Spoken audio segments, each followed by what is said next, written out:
So we have Brittany here. Brittany is back on. She was on the Speechy Side Up podcast recently and did such a phenomenal job that I asked her if she could join us for Literacy Connect. Brittany, thank you so much for coming today. Thanks for having me. So the title of this pod course is The ABCs of Assessment, Components of Language and Literacy Evaluations. And I know this is one of our highly requested topics on how to assess literacy skills and dyslexia as well. I'm excited to talk about assessment. I love talking about assessment. So, Good. Well, I couldn't think of anybody better to talk about it. So, here's our agenda for today. We're going to do some brief introductions and backgrounds.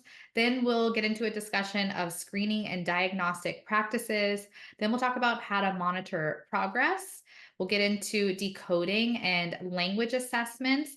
Then, we'll talk about strategies for integrating assessment data into a targeted intervention plan. And then we'll wrap up with some resources, references, and closing remarks. Brittany, can you go ahead and introduce yourself?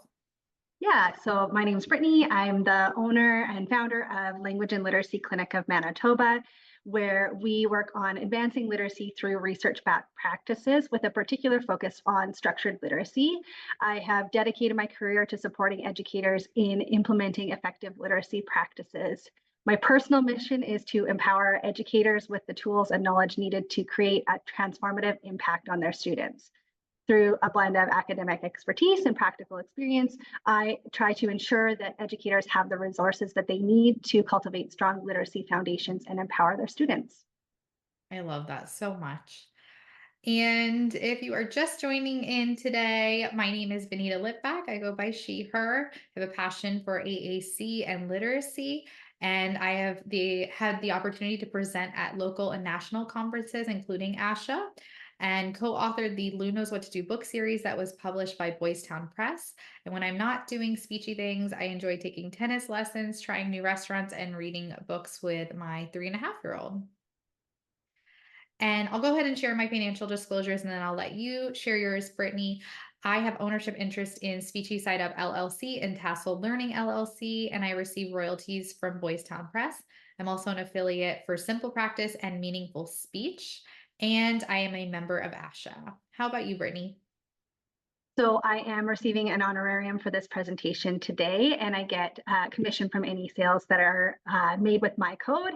And I also have a non-financial relationship in that I'm on the board of directors for Speech Language and Audiology Canada. Amazing. All right. So by the end of this session, we hope that you'll be able to define screening and diagnostic practices, describe two methods for monitoring progress, identify two components of decoding and language assessments, and describe two strategies for integrating assessment data into targeted intervention plans. All right, so we are ready to dive in. Let's talk about the different screening and diagnostic practices that you can use. Absolutely. So if you're working in the school system, you are hopefully working inside of a system that systematically targets reading. Usually those approaches fall under the heading of RTI or MTSS.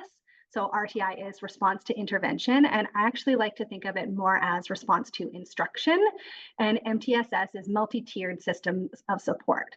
So when RTI is working well, this is what it looks like. So you're going to have 80% of your students' needs be met with tier 1 instruction. So tier 1 is your classroom instruction.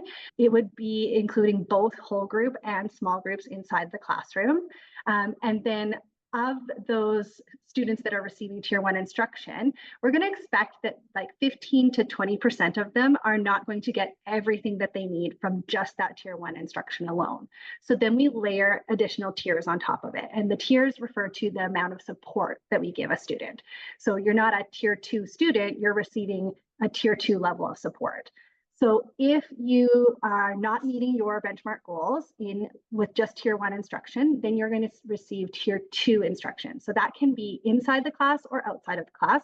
It's in small groups, usually up to about 5 students, and you're getting a more intensive level of support in tier 2.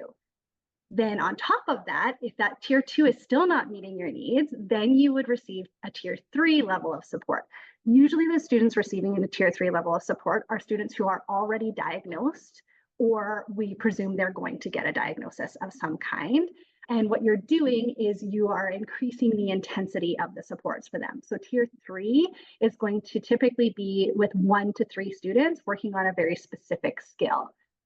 By using something like RTI, we can make sure that 95 to 98% of students become proficient readers. So those 95 to 98% estimates come from the original RTI research, which requires that all 3 of those tiers work in tandem with one another, which means that you do not receive just a tier 2 level of support. Tier 2 is layered on top of tier 1 support. So you're always going to get the classroom level instruction and then an additional level of support. The whole point of RTI is to find your at-risk students and intervene early. So it doesn't just mean that they're in smaller group or smaller intervention. It actually means more opportunities for practice. So that's what that little graphic at the side there, where you can see tier 1, tier 2, and tier 3 is. That means that we are giving them in whole class. The teacher might say the instruction one time and show them how to do it. That's the I do. We're going to do it together a couple of times, and then the students are going to go off and practice it on their own. In tier 2, they're going to get that instruction a couple of times. Then they're going to practice it together even more times, and then they're going to go off and practice it on their own, right? Tier 3, you can see that we layer on more I do's and we do's and you do's so that they get more practices. I wanted to ask, like, when do you start RTI? When is the recommended time to start it? So right as soon as kids come into school, we're going to start the RTI process. Actually, if we flip to the next slide, you can kind of see what we talk about with RTI, because we do universal screening to start, and that should happen the second kids enter kindergarten. Oh, okay. So Yeah. not necessarily preschool, but at least kindergarten. Yeah, at least kindergarten. I mean, we can look at school readiness skills and things like that in preschool, but typically the RTI, like when the RTI was studied, they started studying it with kinder and grade 1 students, not with preschool. Okay. And is it mandated? Like, can we assume that every school is doing RTI or not necessarily? I don't believe so. For sure in Canada, it is not mandated. In the US, I think it depends state by state. Yeah, I think it depends on your state board whether it's mandated. And I know some places have gone a little bit broader and not called it RTI anymore. It's MTSS, because there's multiple different kind of systems of support within there. So there might be PBIS, positive behavioral something systems, intervention systems, I think. So then it looks at behavior. There's one kind of for math. So it really depends on where you live. That makes sense. Yeah, I've definitely heard of MTSS as well. Okay, so let's talk a little bit more about, let's expand on some of those concepts you recently talked about. Yeah, for sure. So in RTI or in MTSS, you would have all of these practices. So universal screening is your quick and simple assessment that's given to all students to try and figure out who's going to be at risk. It's given to everyone, hence the universal part of it. And the point is to attempt to find anyone who's going to be at risk of reading failure. Benchmarking is your check-in screening. It's given to students at regular intervals to check in on their progress towards those standards. That's used to identify students who might need additional support or intervention to stay on track. So essentially, your universal screening is what happens when you enter school each year, and your benchmarking happens mid and end year. So it's the same screening, it's just called something different at different points in time. If your student is already or not currently screening students and benchmarking students using like an overarching system of support, as SLPs or teachers, you can use tools like Dibbles or the Cubed yourself as part of your screening process, and then start sharing those results with your schools or with your students' parents if you're in private practice. According to Hendricks, Adloff, Alonso, Fox, and Hogan in their article about identifying children at risk for developmental language disorder in the classroom, we're currently only catching about 18% of people who have developmental language disorder in schools. So systematic language screening can catch these students before they fail. Typically, after a student is identified, you or the school would do a diagnostic screening, and those are a quick tool that are given to students who need support to identify where you're going to start your interventions. Anyone who is an SLP here is also going to understand that we can use those to help form groups so that we can kind of fit our kids together based on the skills that they might need to work on. And SLPs are also going to understand the idea of progress monitoring. So progress monitoring is our ongoing process of collecting data on student performance in a specific skill or area of focus. It's used to track progress over time and make adjustments to their instruction or intervention as needed. And if the student isn't making the progress that you would expect, you might decide to then do a full formal assessment, including standardized procedures to decide whether a language or literacy disorder might be present. So I want to ask, you had said that there only about 18% of like students are being identified as having a language disorder. Why do you think that is? Do you think that it has to do with just the broad range of language disorders, like maybe auditory processing disorders in there, and that's not getting identified because that's a little bit more tricky to identify? Like, what what do you think is happening there? Yeah, I mean, that study was specific to developmental language disorder, but I really think it actually is because we're not doing this overarching universal screening and benchmarking for the language side of things. So when schools are doing something like RTI and they're doing it well, they're doing it for the decoding side of the reading equation, right? But they don't yet have a full system in place to do it for the read or for the language side of the reading equation. So actually the Informed SLP just came out with review about the different types of screenings that you can use to check for language disorders or like to screen for language disorders, sorry. And even looking at them, the ones that came out on top are ones that I find personally like cumbersome to use. They take a long time. They don't really give you a lot of data, right? And I find that they don't actually catch kids. Like if I'm talking about the CELF screener, right? It doesn't actually catch kids who have difficulty with grammar or vocabulary because it doesn't really look at that, Mhm. right? And those are the big markers for DLB. So yeah, I feel like there needs to be a better screener out there for developmental language disorder than what we currently have available to us. Yeah, that's unfortunate. But you're going to go over some screeners and assessments that you Yeah, recommend. yeah. Okay, perfect. Good. Okay, anything else you want to add here before we move on? No, I think we're good. Okay, I think before I move on to the other slide, I want to just put this out.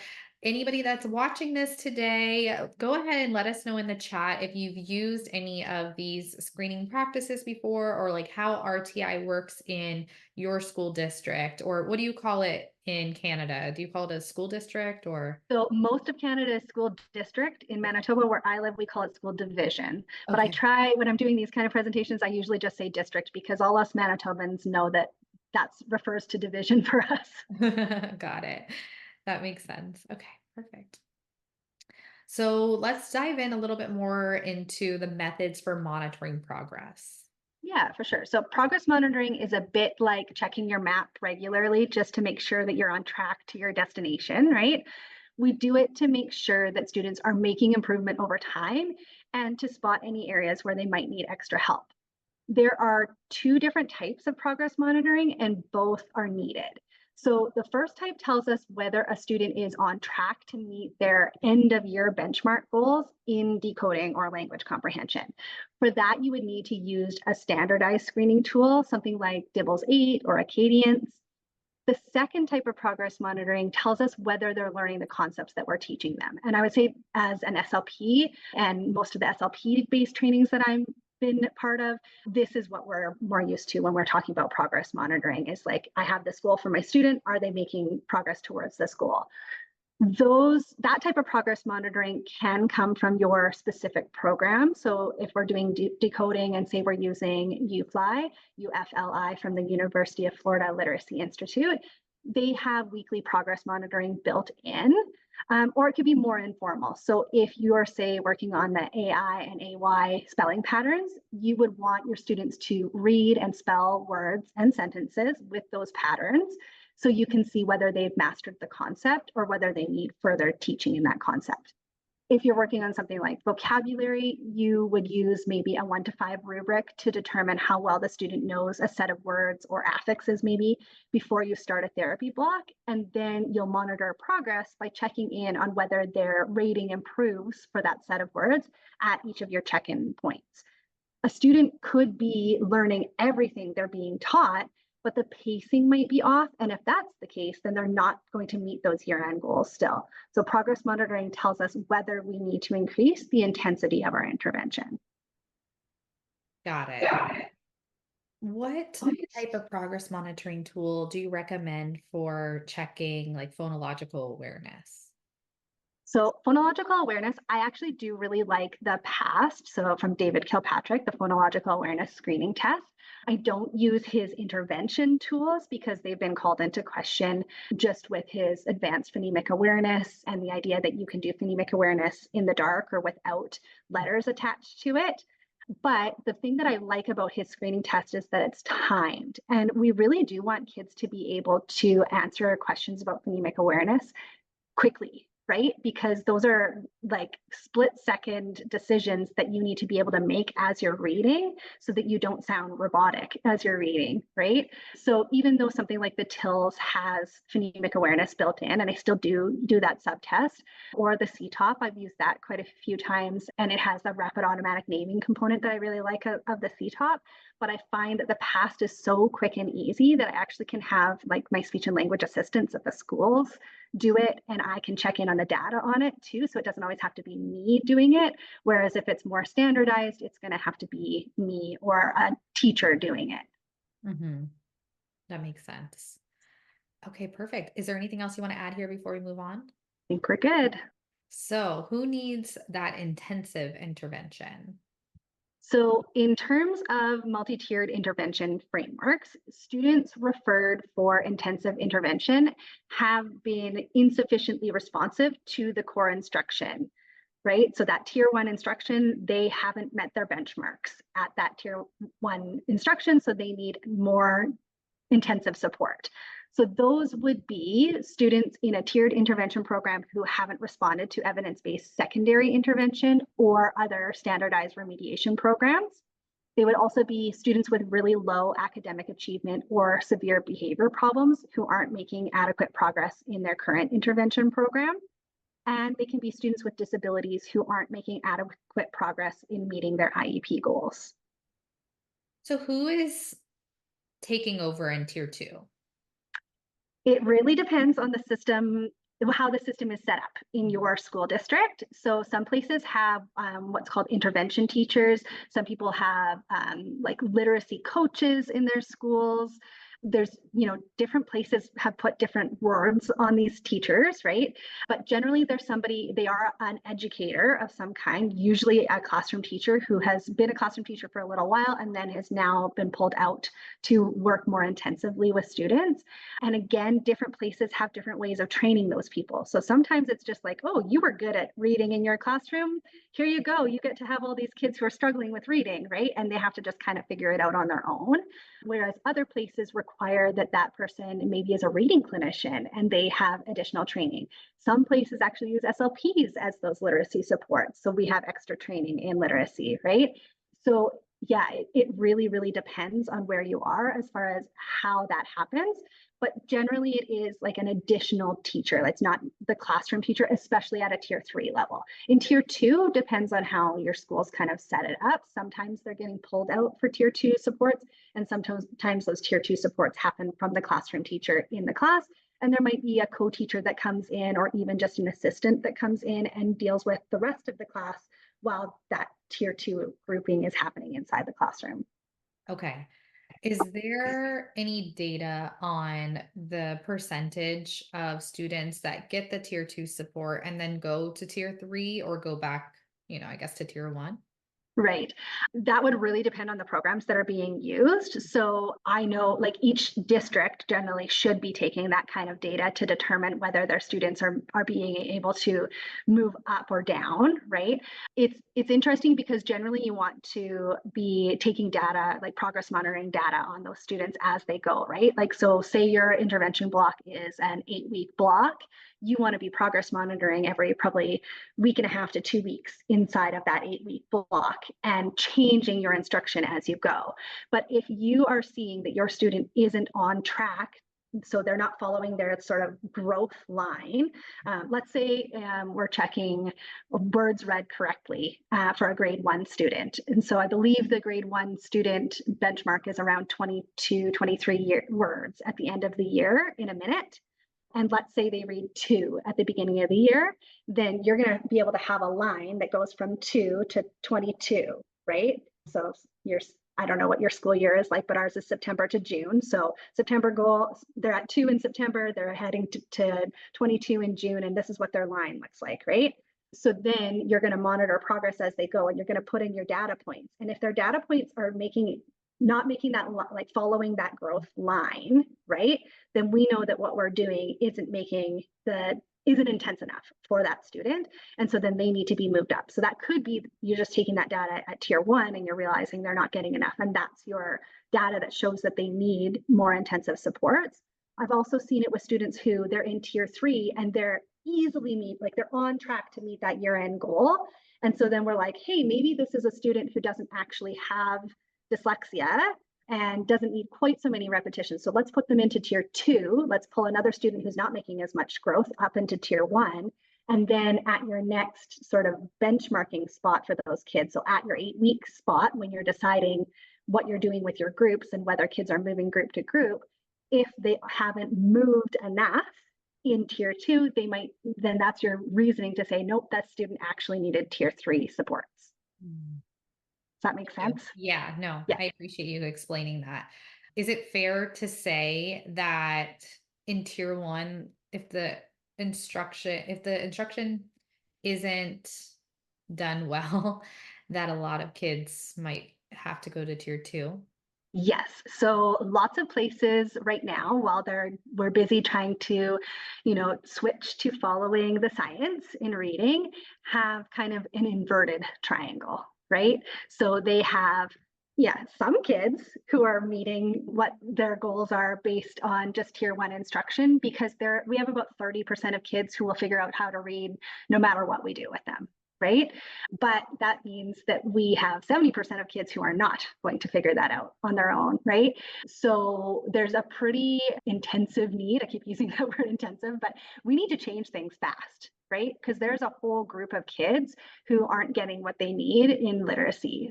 And it doesn't work to use something like balanced literacy or 3Qing in the classroom and then say, oh, those are the type of kids who need structured literacy outside the classroom, right? Because the amount of cognitive load that we're putting on those kids then is huge. If they are having their teacher in class say, read past the word and see if the context will help you. Look at the picture and then you can guess. Look at the first letter and make a good guess based on the length of the word. And then they're going outside the classroom and the teacher's saying, nope, you need to sound out the words. You need to look at the letter patterns in those words. That poor kid is like, when am I supposed to use which of these strategies?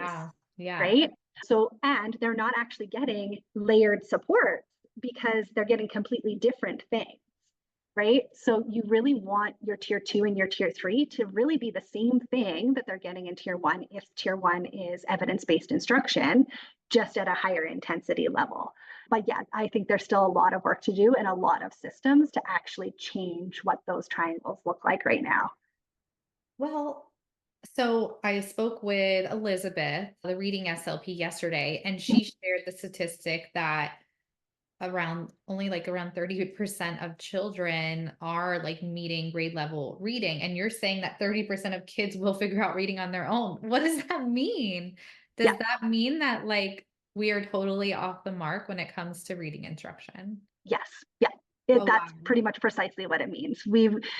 We all fell hook, line, and sinker for the whole language idea back in, it was like 90s, early 2000s, Well, I right? gotta tell you, they were teaching that in my grad program in 2014. Right. Like Yeah. we initially fell for it then, and then it was like, oh, that's, balanced literacy came along and said like, oh, whole language wasn't good enough. Let's add in phonics, Yeah. right? But they added it in not in a structured way. So they would just teach phonics, as it came up. And Yeah. teachers weren't taught how to teach phonics. So they didn't actually even know that AI says A in the middle of a word and AY says A at the end of a word, right? So they didn't have that knowledge to actually be able to pull it when that student in front of them needed it.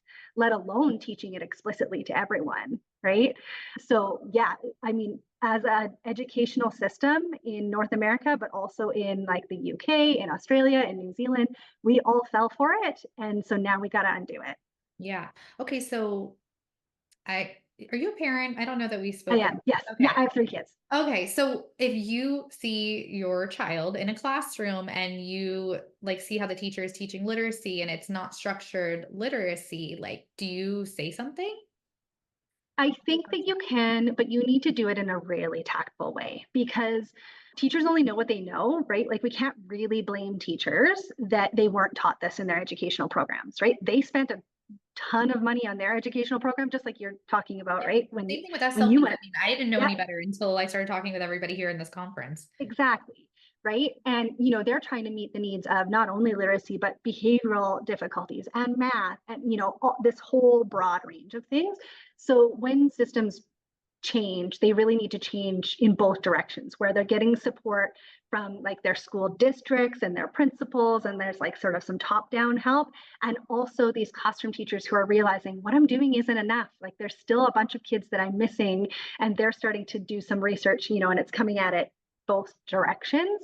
So I think it's fine to kind of like tentatively and tactfully talk to your classroom teacher and say like, I've noticed that my child is struggling. Is there anything that my child can receive as far as extra supports, or what are you doing to help my child with reading? You don't want the response that is like, oh, they're doing fine, they'll catch up in the end. Because I unfortunately have so many parents that I talk to whose kids are in grade 3 all the way up to, high school, where I'm doing assessments with them, and they're saying, I knew in kindergarten, Mhm. right? But I kept asking the teacher and they kept saying, it's fine, they'll figure it out. And the reason teachers are saying that is because there are kids who figure it out, right? So statistically, they're right some of the time. Some of those kids do figure it out, right? But so many of our kids don't figure it out. But that teacher can't be expected to just completely flip what they're doing overnight because a single parent came to them, right? So there's ways to just ask the questions and kind of find out where they're at on their journey of understanding the difference between balanced literacy and structured literacy. There's also ways to advocate for your child if you think that they actually should get an assessment, right? So to talk to your school, I believe in the US, you would generally start with talking to your classroom teacher, then you would raise that up to potentially like a coach or someone like that, a resource teacher maybe. And then if that doesn't, meet your needs, then you're going to raise that up to the principal, and you keep kind of like working your way through the tiers of people, I guess, to try and help get the assessment that your child might need. Because if you can get it in writing, then the school is going to have to follow it. It's different in Canada because we don't have this like you must assess kids, and the way that families can go about it, like they might have to go outside of the school system and pay for an assessment. School systems do assess, like I assess kids in the school system that I work in, but I am one SLP, right? So I don't have enough time to be just assessing kids all year long if I actually want to help move the needle on Yeah. Doing therapy. helping them with what they're doing, right? Like do intervention with the kids too. So yeah, there's kind of different ways to come at it as far as getting an assessment goes, because sometimes you will have to go outside of school systems and pay for an assessment to get that in writing for your kid. Okay. Just in case anybody is only joining for this presentation, can you just briefly explain the difference between balance and structured literacy? Yes, for sure. Okay, so balanced literacy is based in the tenets of whole language. It usually uses something called 3Qing, which means that students are looking for meaning and syntax and visual is what it's MSV, that's what the 3Qs are, which means that if they were reading and they were looking at the picture and they said pony when the word was supposed to be horse, they would be considered correct. Because they have used the meaning and it doesn't alter like the meaning of the text to be able to use that word pony. It is not actually reading. It's usually based on some form of guessing.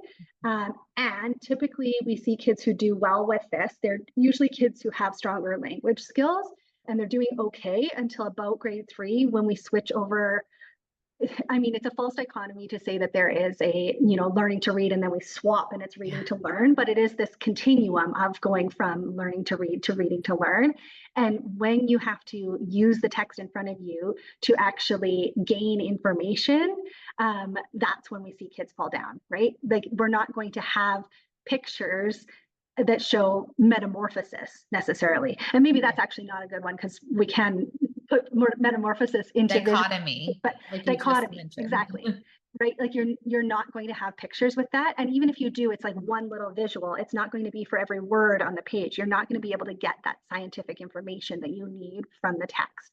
So structured literacy is explicitly teaching decoding concepts, but also language concepts and executive functioning concepts. So if we think of something like the active view of reading from Duke and Cartwright, that's looking at all of the different processes that go into reading. So there are processes that the reader brings to the text themselves. So those are all of your internal things like executive functioning, attention, monitoring whether you're paying attention to the book or whether you're paying attention to something else, right? Then you have your decoding processes. So those are things like phonological awareness, but they're also letter sound correspondences and being able to read irregular words. And then you have bridging processes. So those are things like morphology, reading fluency, vocabulary. Those are kind of processes that take us from decoding to comprehension, but also from comprehension to decoding. So when a student is reading a word and they need to kind of flex, let's say they're trying to read the word book, but they said book, right? If they have knowledge of the word book, they're going to be able to do that flex. Right? But say an EAL student might not be able to do that flex right away because they wouldn't have the knowledge that that word is actually called, like that thing is actually called a book, right? And then we have all of our language processes. So those are things like syntax, and morphology falls underneath here too, knowing different text structures. For little kids, it's even things like understanding like a title and an author and which way up to hold a book. Right? Those things all fall under kind of our language processes. And all of those go together to make reading comprehension. Thank you for that brief overview. And I just want to say that Brianna Guild is breaking down all of those terms that you just mentioned in very fine detail. So if you missed Brianna's presentation today, it will be recorded and you can go back and watch it, because I know we have teachers and speech language pathologists and parents and caregivers here. So I think you giving some context is helpful for like the rest of the presentation. And then if anybody wants to know like even more about those terms, definitely check Brianna Guild's presentation. All right. Anything else here that you want to talk about before we move on? We're good. All right. So let's talk about the different assessments that are available. Yeah. So if they've been receiving intensive supports and it's not moving the needle or they're not making fast enough progress, that's when your full language and literacy assessment's going to come in. And just kind of a quick note, because I know we've been talking about RTI quite a bit, this can also be the process in a private practice. So after a screening, we can start intervention using some of the information that you've maybe heard from Brianna or from Elizabeth or Leanne or any of the other presenters today. But you're going to start your assessment pretty much like any other language assessment. So you're going to gather background information from the parents and the classroom teacher. And just a hint, there's a resource in the resources section at the end of this for a Google Doc that's on our website that makes that gathering of the background information really easy to do. And then you're going to do things like do an observation, you're going to gather some reading and writing samples. And this is where it really matters to know what type of literacy instruction and intervention a student has received. Because if they are receiving whole language or balanced literacy or 3Qing in their classroom, it's possible that that student who's struggling with reading isn't dyslexic, but they are instead an instructional casualty, right? What is it called? Yeah, Dysteachia. There you go. Not yeah, dyslexia, but dysteachia. Yeah, I yeah. I'm learned not that sure term who coined yesterday. that term, but I really like it. Yeah, so if you are going to kind of begin your intervention and they're catching on with minimal extra repetitions, they might not actually meet the criteria for a diagnosis of dyslexia, but they still need structured literacy practices so that they can be explicitly taught the code. They'll still benefit from lessons in decoding and they deserve to have that instruction, but they wouldn't get a dyslexia diagnosis. Nancy Young's ladder of reading is a really great visual for this. It's a copyrighted image, so I didn't include it, but it shows that for 40 to 45% of children, learning to read, write, and spell proficiently requires code-based instruction. And an additional 10 to 15% of children require that code-based instruction plus intensive instruction and frequent repetition. So those 10 to 15% are the kids that would meet the criteria for a dyslexia diagnosis. But those 40 to 45% of children are the ones who can look like they have dyslexia if they aren't given proper instruction. So to get back to that question from the start, if you've done some intervention for a while, you might want more information about why the student is struggling with reading. So that's when you do your more formalized assessment. What was the percentage or like the prevalence of dyslexia? So it's about 10 to 15%, depending on where you're looking at your statistics. I've read up to 20%, and then I've seen it down as low as 5%. Yeah, I mean, if like what I've heard is that you can get 95% of children to learn to read if taught correctly, then that like percentage makes more sense. That 5% being, Right. and that's like on par with other like speech and language disorders that we see. You don't see like Mhm. like let's say childhood apraxia of speech, stuttering. Like it's not this like high percentage. It's typically pretty low overall. So that would Right. make sense that it's closer to around 5%. Yeah, and even that 5%, because we're never going to say that somebody with dyslexia can't be taught to read, That's right? true. Yeah. So they're actually probably not the kids that are going to fall in that 5%. And it's also not necessarily the kids you predict either. So it's not necessarily your kids like with low IQ, right? It might be kids who have other things going on for them. So Like maybe they complex are, communication needs. yeah, complex Yeah. communication needs. Maybe they're deaf and hard of hearing and they had language deprivation for most of their life. They never had access to ASL or something like that. So they didn't really have access to a language. Um, Deaf people can learn to read and they can learn to read English, but they need access to a language, right? So there can be all sort of manner of reasons that kids are going to fall in that 3 to 5%. And when we're talking about that 3 to 5%, that's like being able to read at an eighth grade reading level or above. Like on par. Right? On par, right? Okay. Like being able to read a newspaper, being able to read the label on their medications, being able to read an instruction manual at their job or at home, right? So even if they have, say, low IQ, we can still easily get kids to reading at an eighth grade reading level if we're using structured literacy practices. Okay. Thanks for providing that clarification. Yeah. So when we're looking at all these assessments, we always want to use multiple assessment tools. No single assessment is going to fully capture all of the aspects of a student's reading abilities, and using multiple tools gives us a more complete picture of their strengths and weaknesses. Using multiple assessments also confirms our findings, so that reduces the chances that we're going to misdiagnose somebody.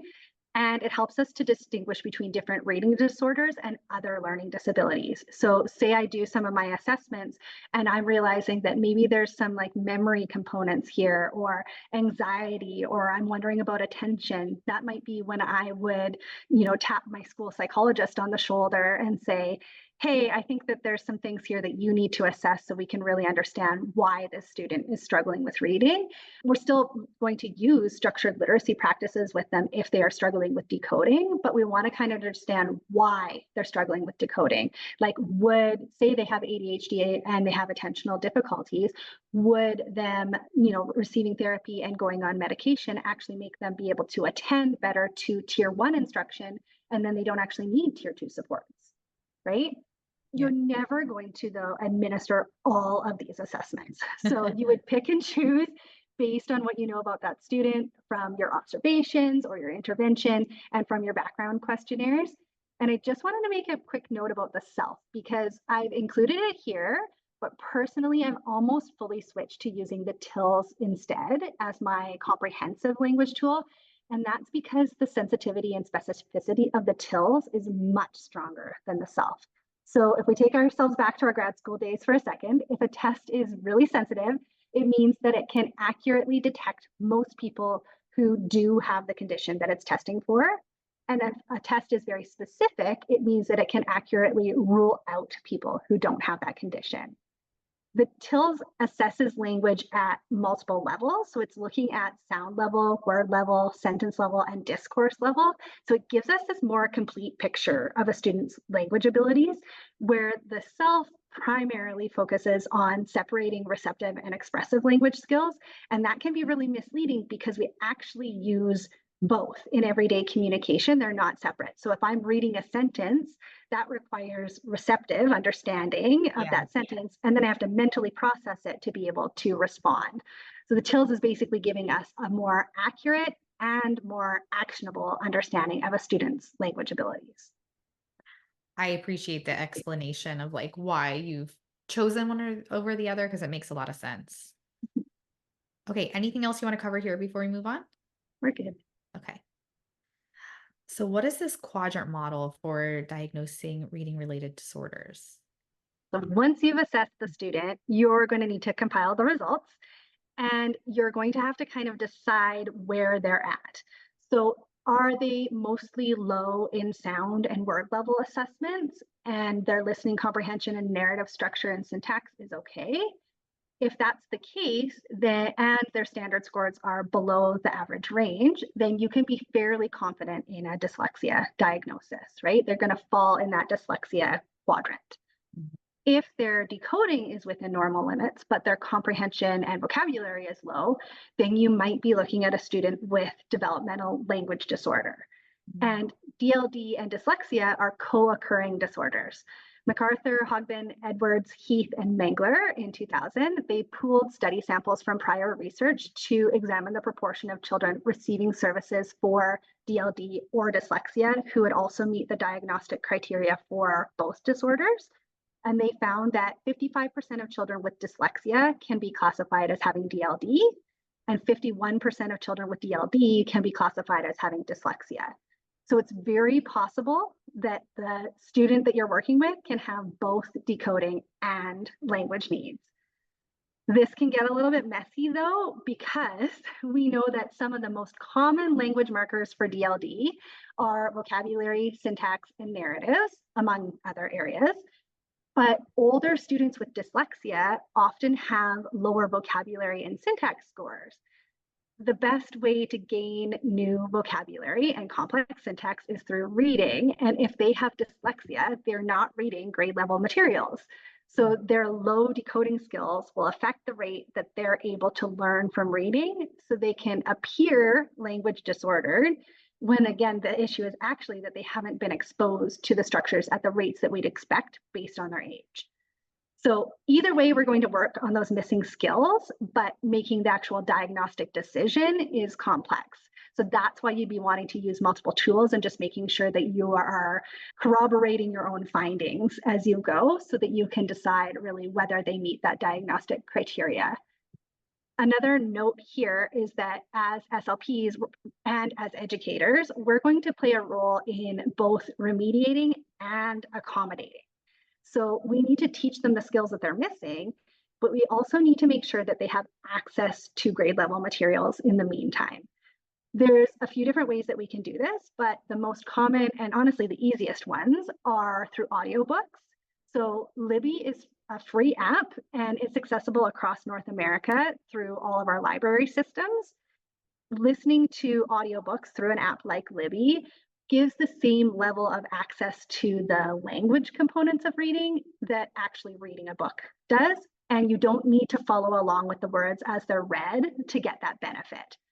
We can also advocate for things like speech to text and text to speech.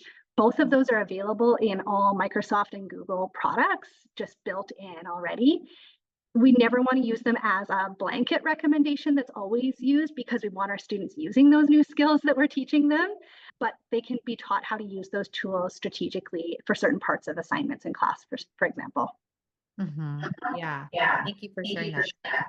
It's definitely like a chicken or egg situation, it sounds like. And I had this conversation with Elizabeth yesterday because her presentation was primarily on dyslexia and like making a differential diagnosis. So I really like this visual for making that diagnosis as well. But we came away with was, even if you're not able to confidently make that differential diagnosis. We talked about like who you can refer out to and then what to do in the meantime, like things you can start doing right away, which was using the structured literacy instruction, correct?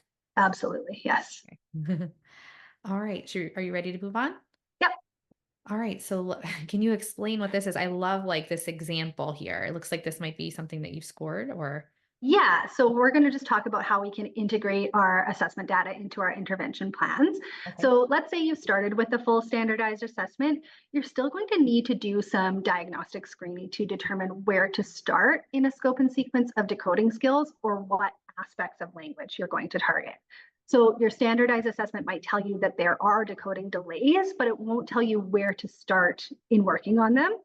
You want to go back to something like a core phonics survey or a quick phonics screening or similar. And that's going to help you determine your starting point, and then you'll align that with the scope and sequence from the program that you're using. So this here is a quick phonics screener for a hypothetical student. So we're going to see here that they scored fine on the QPS up until set 4, which is digraphs. So part A of each of these sets is nonsense words. And then part B is sentences with real words. Most students are going to do better with reading real words and sentences because they can use their language abilities to help them out a little bit. But a 3 out of 10 on nonsense words here makes this a good starting point for our student. Based on that, in the UFLI scope and sequence that you see here, it makes sense for us to start at the digraph section, which is lesson 42. And I'm sure that Elizabeth probably covered that there are essential components of a decoding lesson plan because we always want to make sure that we're working on reading and spelling, and we want to work at the sound, word, sentence, and discourse or connected text levels. UFLI contains all of those elements in their lesson plans, but you can further narrow in on particular skills, such as spelling, by increasing the number of trials in that step of a lesson. So let's say the student was able to read words with digraphs, but not spell them. Then we'd likely skip ahead to something like a digraphs review lesson. So that in this scope and sequence, that would be lesson 49. And then we would add in more spelling words and sentences using those digraphs that the student can already read.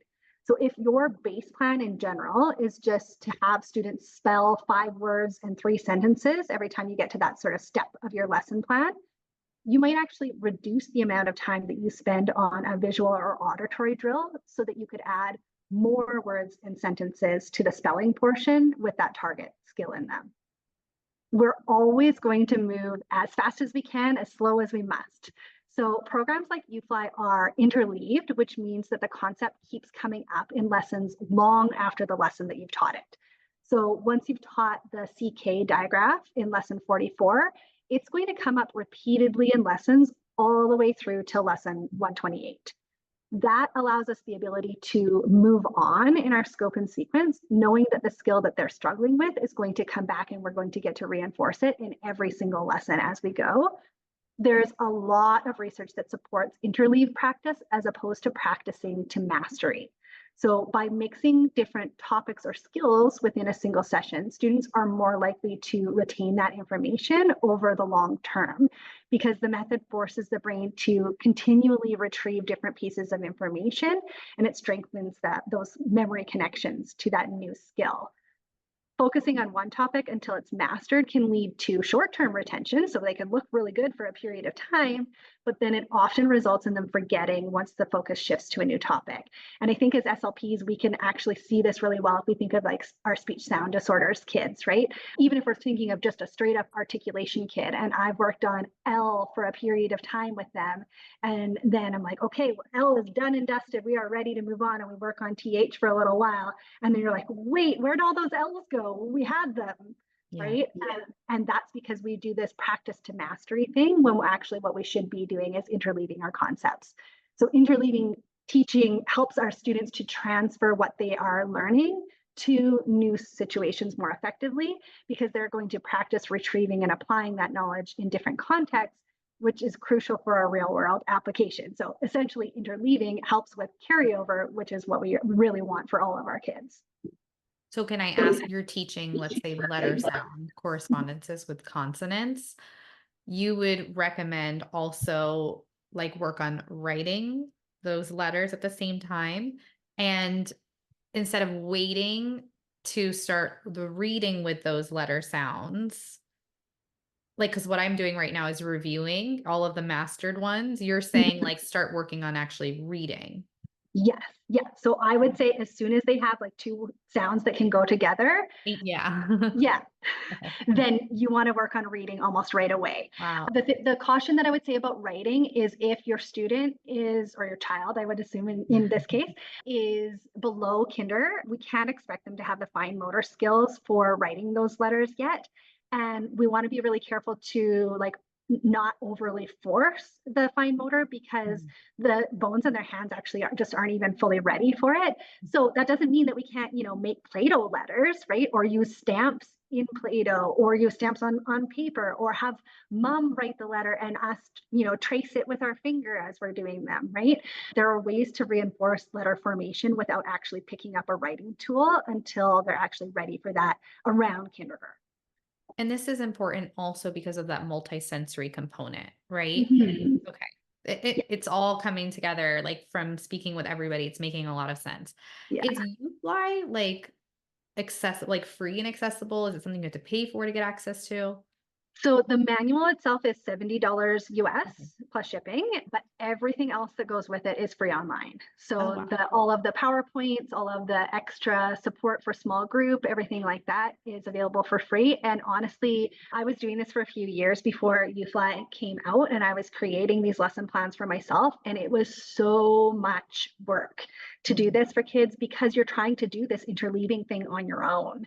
And it's really hard to make sure that you actually are going back and we're all the way on vowel teams that, oh yeah, that kid still has difficulty with short I, so I need to use a few short I words, and now I'm going to try and write a passage that has both short I and long vowel teams. And I mean, it's messy to try and do it yourself, and UFly just does it so much better that as soon as UFly came out for decoding, for the most part I follow their scope and sequence and follow their lesson plan. I do tweak it though, like I was saying. So he I actually saw one of the teachers that I was observing not that long ago she's doing tier 2 and tier 3 interventions. And there was a student that was having difficulty with the WH digraph.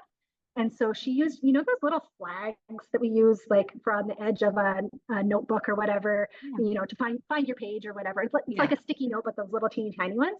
She went through and she wrote WH on all of them. And in the next like 20 lessons under the visual and auditory drill portion, she stuck those in there because I think they were blue. And so she knew that this certain student was blue.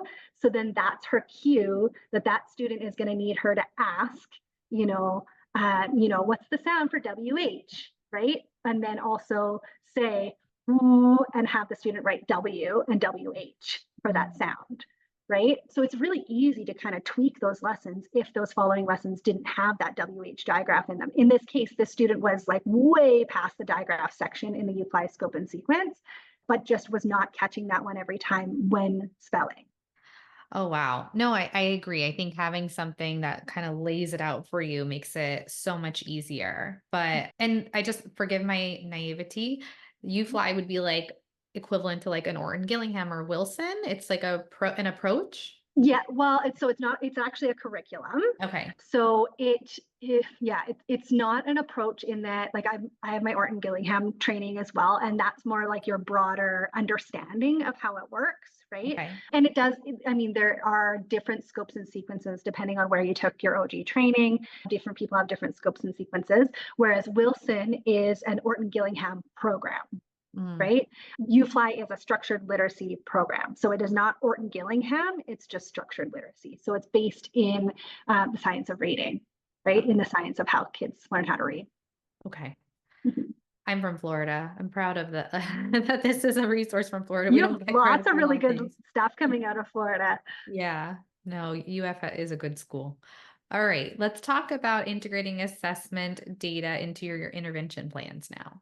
Okay, so we're going to talk a little bit about language now. So here's a language sample that I took recently. It's obviously only one part of the informal narrative assessment that you would do, but I've gone through and I've highlighted all of the ambiguous cohesive ties that the student used. So those are all instances of not providing a pronoun referent. She didn't establish who she was talking about by giving them a name or a referent. Like she did do it in utterance 8. She said the guy that was in the classroom. So she established who she was referencing. But this student obviously needs to be taught how to use cohesive ties. And in analyzing her writing samples, she's also having difficulty with this in writing. However, when she's given the ideas that she needs to use, so this is something like in the writing section of the TILs, she's able to write using much more complex sentence structure, and she's able to ensure that she's referencing using cohesive ties. So to go back to our assistive tech conversation, this would be a student where it really makes sense to help her learn how to use assistive tech to help both her decoding and her language. So she could use speech to text to talk about a topic. So let's say it's like what I did on my summer vacation. I actually don't love that topic, but it's an easy one to talk about here. Generally, I would want our topics to be more like curricular based, like types of soils or something like that. But so she's going to say what she did on her summer vacation. She's going to say, you know, went to the beach, went to grandma and grandpa's, played Fortnite, slept in a bunch, right? And so she's going to say those likely as very, very simple sentences. And we can maybe teach her to, you know, say a sentence and say period in using speech to text, but that's a lot of cognitive load to give to a kid. So generally what you'd want to do is then have her space that out and print it out and then go through it and make her story kind of like what they say in the TILs, less choppy and more interesting. And provide her with, you know, subordinating conjunctions. So we can provide her with some visuals. Maybe Speech and Musings has really good visuals for subordinating conjunctions.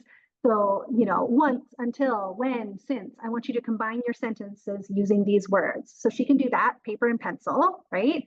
And then she can read what she's written back into the computer using speech to text and have it read it aloud for her so she can go back through then and first of all correct any words that it misheard her say, but also add, you know, commas and spaces and capitals and all of those kind of things, and then turn in that work.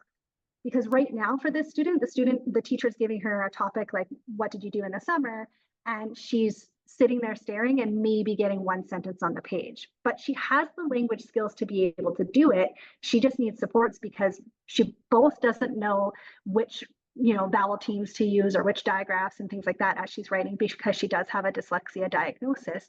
But she also is struggling with these language concepts because she hasn't been exposed to text. And I wouldn't give this student a developmental language disorder diagnosis because she only has like very specific dips in very specific areas. But likely those dips are because she hasn't been reading for so long, right?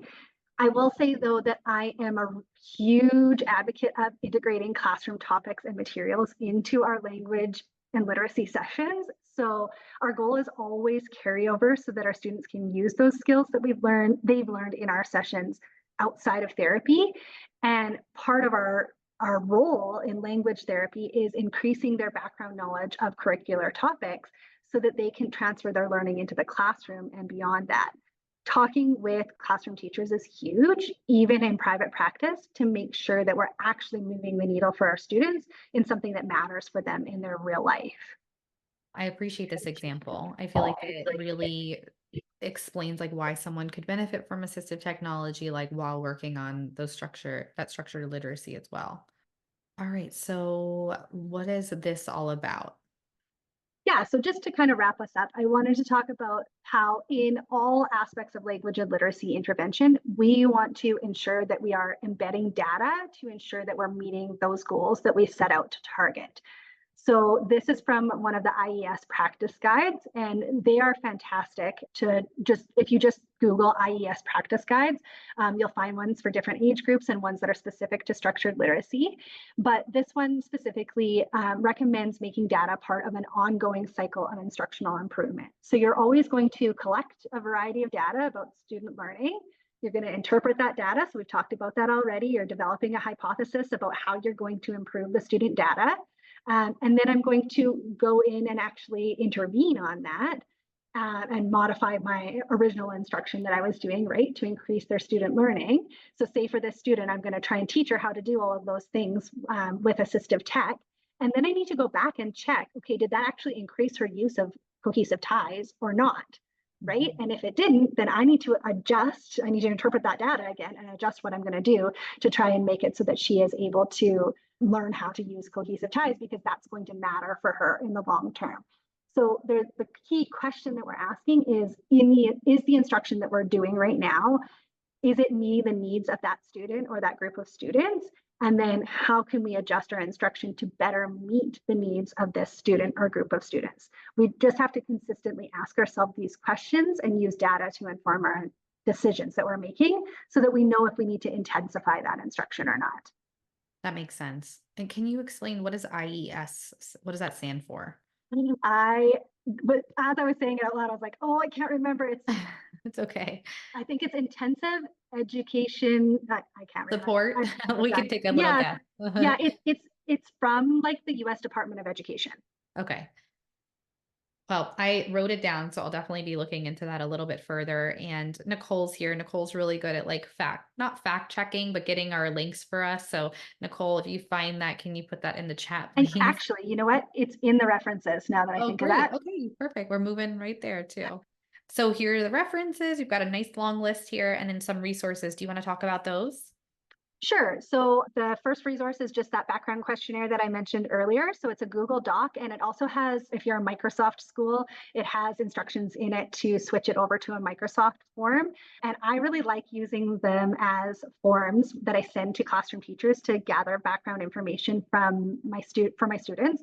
Part of the reason being that when I used to do paper pencil versions, I was always doing the chasing, right? And like, did you have a chance yet? And I think that they felt so much more like they had to put lots and lots of thought into responding to these questionnaires.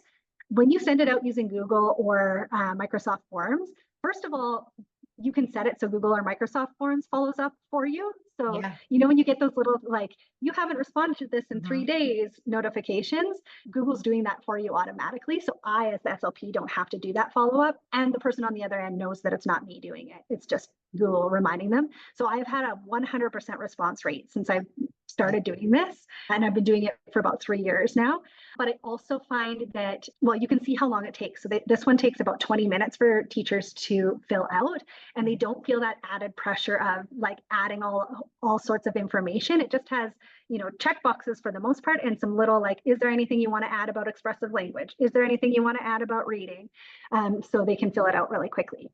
The next resource there is our building sentences early syntax support. So I really like this. I actually developed it for my complex communicators, so students who are using AAC devices, and I'm working on trying to add some sentence complexity and some grammar for them, but it also works really well for our early learners. So this would be like our kindergarten kids who are already showing evidence of language delays or disorders, where they don't really understand what a sentence is. So our sentences always have to have a who and what doing, right? Mhm. And then we layer on top of that, like what doing, where, and when. So this has visuals that go with it, and they're color coded. So it's just kind of fun for them to be able to do it. And then they're able to organize their sentences. So it's just some early syntax support. And then the last one is our phonics board games. So there are 111. So phonics board games. So they're in both color and black and white for basically every concept under the sun. They do align with most phonics scope and sequences. Very specifically, they do align with the UFLI scope and sequence. So they're really quick to either print out or use like on an iPad or something like that, just to reinforce those phonics concepts. So it's a nice kind of follow-up activity. Awesome. Great. This is so helpful. Brittany, this has been incredible. Where can everybody find and connect with you? Yeah, so you can find me over on Instagram. I'm at Language Literacy Clinic MB. MB is Manitoba, or our website, languageliteracyclinicmb.ca. You can feel free to email me at any time, and I love to get DMs and things like that and just interact with my audience on Instagram. So yeah, you can find me over there. Great. Thank you so much, Brittany. This has been amazing. Thank you very much for having me. I appreciate it.